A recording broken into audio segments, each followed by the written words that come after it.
Divide 933 by 5 in a long division method. 5 times 1 is 5. On subtracting we get 4. So now we put down this 3 and it is 43. 5 times 8 is 40. On subtracting we get 3.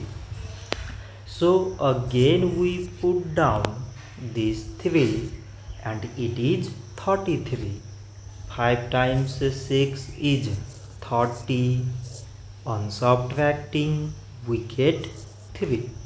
So now we have no any other number to put it down. So we take here decimal, so that we put Z. So it is 30 and 5 times 6 is 30. On subtracting we get 0.